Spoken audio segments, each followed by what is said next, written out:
Assalamualaikum warahmatullahi wabarakatuh. Konnichiwa minasan. O genki desu ka? Semoga selalu dalam keadaan sehat walafiat ya. Nah, baik, pada pertemuan kali ini kita akan membahas mengenai bab 7, di mana kata kuncinya ada ta kotoga arimasu. Nah, ta kotoga arimasu ini artinya adalah pernah. Sebelumnya nih di semester 1 kita sudah mempelajari ini apa dibacanya? Te mo I desu ka. Te mo I desu ka ini adalah ungkapan permohonan. Lalu kita juga sudah belajar mengenai te nai de kudasai, yang biasanya digunakan untuk ungkapan larangan. Contohnya, temo ideska atau bentuk ajakan ya, permohonan. Bahasa Jepangnya makan adalah tabemas. Tabemas artinya makan. Nah, kita mau minta izin nih, bolehkah makan? Caranya, masnya dicoret, diubah ke bentuk T. Jadi ta be te udah diubah ke bentuk T, ditambahin mo I desu ka. Jadi tabemas artinya makan. Setelah masnya dicoret diganti T, ditambah mo I desu ka, artinya jadi bolehkah makan. Seperti itu ya contohnya. Terus kalau bahasa Jepangnya membaca kan yomi mas. Yomi mas mau diubah ke bentuk permohonan. Masnya dicoret, diubah ke bentuk T.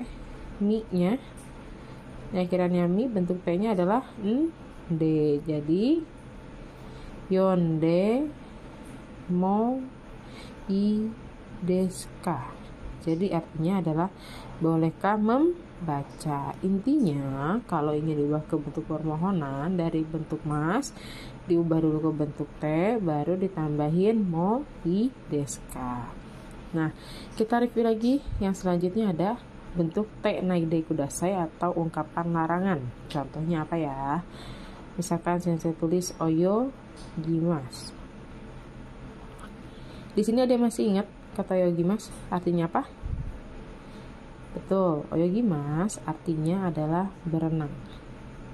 Kita akan mengubah kata oyogimas yang artinya berenang menjadi ungkapan larangan. Caranya, masnya dicoret. Terus, gi-nya ya diubah ke bentuk T. Kalau akhirnya gi berarti jadinya ide. Jadi, oyoide ditambahin nai de kudasai. Contohnya apa lagi? Misalkan aimas. Aimas artinya bertemu. Kita ubah artinya bertemu, kita ubah ke bentuk nai de kudasai atau bentuk larangan. Masnya dicoret, diubah ke bentuk T. Bentuk T yang akhirannya I adalah apa yo? Ichiri. T double E. Jadi ate nai de kudasai. Jadi untuk bentuk temo ideska sama te nai de kudasai memiliki kesamaan, depannya harus diubah ke bentuk T. Hanya saja perbedaannya kalau ungkapan permohonan setelah diubah ke bentuk T, dia ditambahkan mo ideska yang artinya adalah bolehkah. Lalu kalau ungkapan larangan setelah diubah ke bentuk T, dia ditambahin akhirannya nai de kudasai yang artinya adalah dilarang. Seperti itu. Nah, sekarang kita akan membahas mengenai ta kotoga arimasu. Jadi, kotoga arimasu ini artinya adalah pernah. Kotoga arimasu. Nah, syarat ketemu si koto-kotoan depannya ini adalah harus kata kerja bentuk ta. Contoh, tadi oyogimasu sudah. Terus kita tulis apa lagi nih? Asobimasu. Asobimas artinya bermain. Mau kita ubah ke bentuk kegiatan yang sudah pernah dilakukan. Masnya dicoret, akhiran mas ada huruf B. B-nya diubah ke bentuk ta. Jadi da. Jadi asonda koto ga arimas. Asobimas bermain. Kalau asonda koto ga arimas artinya pernah bermain. Nah, kita mau coba tambahin objek. Misalkan pernah minum teh. Caranya, kalau teh Jepangnya apa? Ocha. Terus objek, kata kerjanya minum, nomimas. Ocha nomimas artinya adalah minum teh. Nah, kita ubah nih nomimasnya ke bentuk ta. Masnya dicoret, akhirannya ada mi. Mi-nya bentuk ta-nya adalah nda. Jadi nonda. Ocha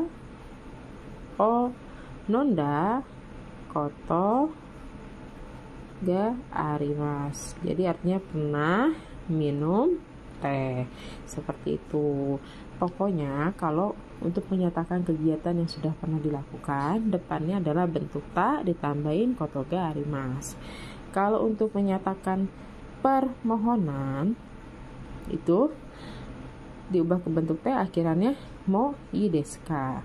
Kalau untuk menyatakan ungkapan larangan dari bentuk mas diubah ke bentuk te, lalu tambahin akhiran naide kudasai.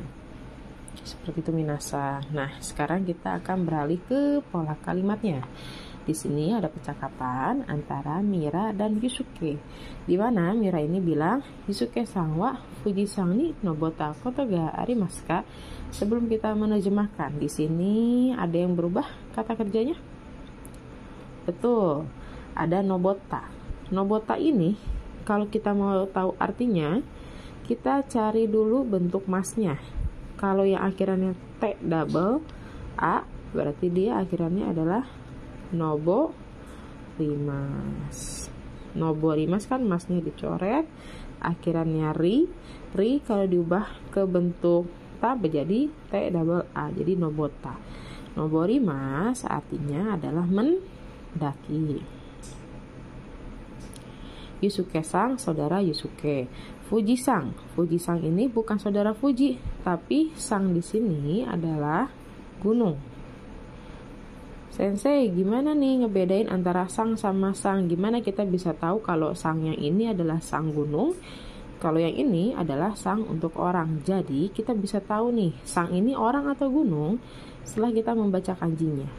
Kalau dia ada tulisannya seperti ini nih, ini dibacanya yama atau sang, artinya gunung.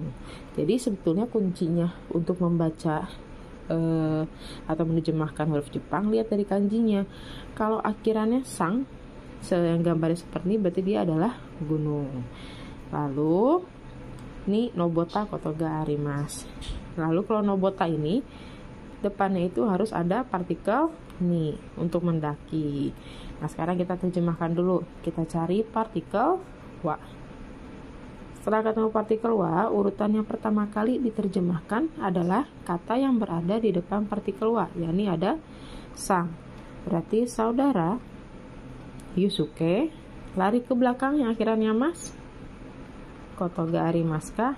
Apakah pernah mendaki gunung Fuji? Jadi cari partikel wa, kata depan wa sampai mentok, itu urutannya berurutan. Saudara Yusuke lari ke belakang yang akhirannya mas-masat.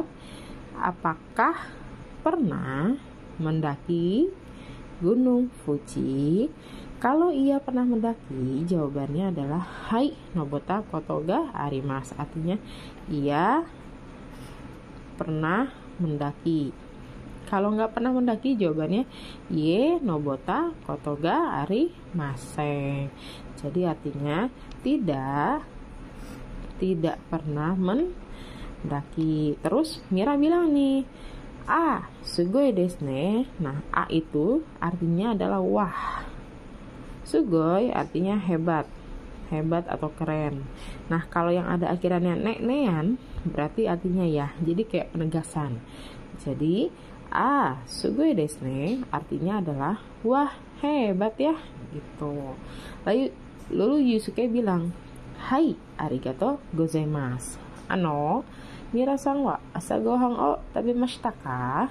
Artinya adalah iya. Arigato apa? Terima kasih. Itu lebih kayak ngedehem gitu. Agak mikir ya. Mira-san wa asa gohan. Asa gohan kemarin udah ya.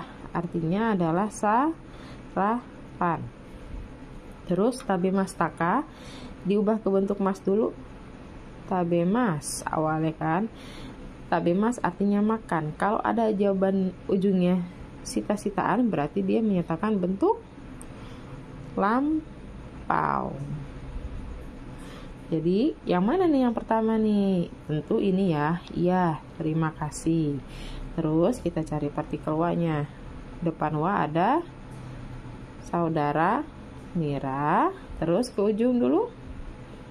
Ini boleh ya. Ini juga. Apakah sudah sarapan? Jadi dia nanya nih setelah bilang, wah hebat ya. Terus si Yusuke bilang, iya terima kasih banyak. Saudara Mira, apakah sudah sarapan? Lalu Mira jawab nih, doshitang desu ka? Kalau minasang pernah mendengar kata ini biasanya suka ada di anime ya. Ada doshite desu ka. Jadi doshitang sama doshite desu ka artinya sama-sama kenapa. Cuman yang membuat perbedaan kalau doshite desu ka tuh lebih kayak ke ya udah nanya aja kenapa. Gak ada unsur ingin tahu yang lebih gitu. Tapi kalau doshitang desu ka itu tuh ada unsur nanya yang benar-benar mendalam, atau bahasa gampangnya, bahasa kalian itu adalah kepo. Jadi kalau ditanya tuh dia berharap ada jawaban nih, kenapa gitu, kenapanya. Jadi kalau doshitang desu ka itu lebih mendesak untuk menjawab kenapanya. Kalau doshite hanya sekedar bertanya aja. Terus jawab nih, mada tabenatara isho ni tabemashou. Mada artinya adalah belum. Tara artinya adalah kalau. Tabenatara, sensei, artinya apa ini? Saya cuma tahu tabemasnya doang.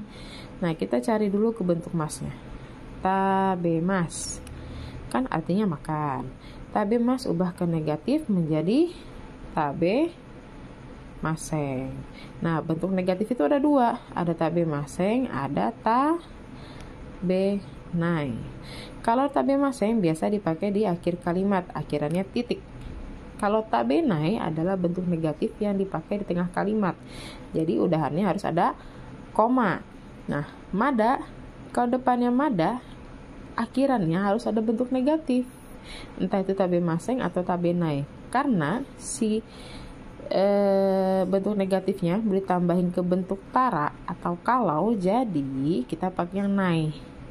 I-nya dicoret, diganti tara karena akhirannya i. Jadi tabena tara. Jadi mada tabena tara. Jadi artinya kalau belum makan. Kan negatif ya. Jadi kalau belum makan. Ishoni artinya bersama-sama. Tabemashou awalnya dari kata tabemas, su-nya dicoret diganti sama shou. Shou ini bisa diartikan dengan hiu. Jadi mada tabenatara ishoni tabemashou artinya adalah kalau belum makan. Madanya nggak usah diartiin ya, kan dia untuk menjelaskan aja. Depannya ada mada, akhirnya ada negatif. Jadi boleh dari sini atau dari sini. Kalau belum makan, yuk makan bersama. Nah, so shimashou artinya yuk mari kita makan. Boleh yuk mari kita makan. Cuman kalau sensei sih lebih bahasa gampangnya nih biar gampang diingat. So shimashou artinya adalah kui atau yuk boleh. kayak gitu. Nah, jadi untuk bab 7 ini kata kuncinya ada di yang tadi sensei jelaskan. Ta kotoga arimas, artinya adalah pernah. Jadi sebelum ketemu kotoga arimas, depannya harus diubah dulu ke bentuk ta, seperti itu. Oke, minasang, sekian untuk pembelajaran hari ini. Jika ada yang bertanyakan, boleh disiapkan dulu pertanyaannya dan bisa diajukan pada pertemuan selanjutnya. Terima kasih. Assalamualaikum warahmatullahi wabarakatuh. Arigatou gozaimasu. Sayonara.